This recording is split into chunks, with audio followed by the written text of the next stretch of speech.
Bonjour François Germinet. Bonjour. Vous êtes président de l'université de Cergy-Pontoise, vice-président de la commission formation insertion professionnelle à la conférence des présidents d'université.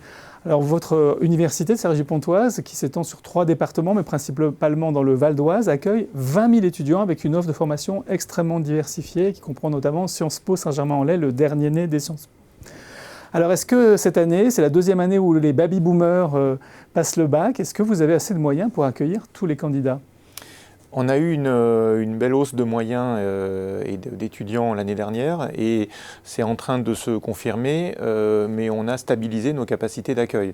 On n'avait pas tout rempli l'année dernière, mais voilà, donc cette année... il vous reste des places. Voilà, vu comment les choses se remplissent, il nous reste encore un petit peu de place et on essaye de privilégier la phase principale de Parcoursup tout en, bien sûr, en ménageant quelques places pour la phase complémentaire qui va bientôt débuter. Et qui se déroule jusqu'en septembre 2019. Voilà, la phase complémentaire se déroule jusqu'en septembre et il y a également la commission d'accès à l'enseignement supérieur qui permet pour des cas un peu plus compliqués de regarder vraiment le dossier, la personne, avec le rectorat, avec également les lycées qui proposent des filières d'enseignement supérieur et de trouver une solution pour le jeune. Pour que chaque bachelier finalement puisse entrer dans l'enseignement supérieur, ce qui normalement est le but du bac.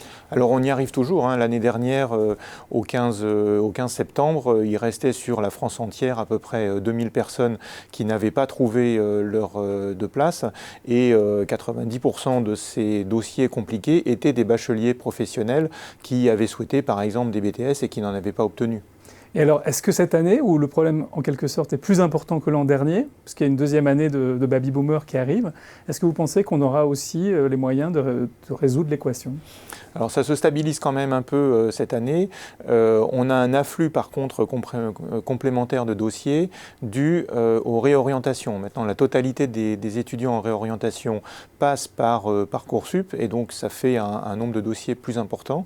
Voilà, mais je veux dire, ce que l'on voit de Parcoursup aujourd'hui, c'est que ça converge encore un peu plus rapidement que l'année dernière et on a plutôt bon espoir qu'avant la fin juillet, la plupart des étudiants auront trouvé leur voie.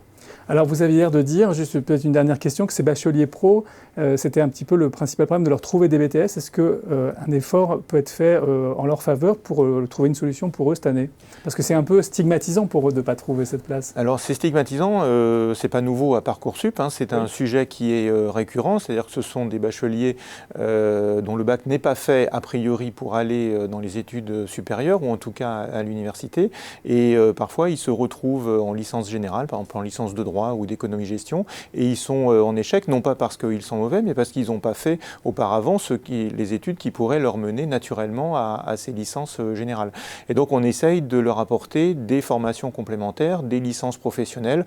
On a ouvert des licences professionnelles en 3 ans à l'université de Cergy-Pontoise justement pour aider ce type de public à trouver sa voie. On a ouvert un diplôme fabriqué par le numérique aussi pour ces étudiants-là. Merci beaucoup François Germinet d'être venu nous parler du bac et de l'entrée dans le supérieur en 2019. Avec plaisir.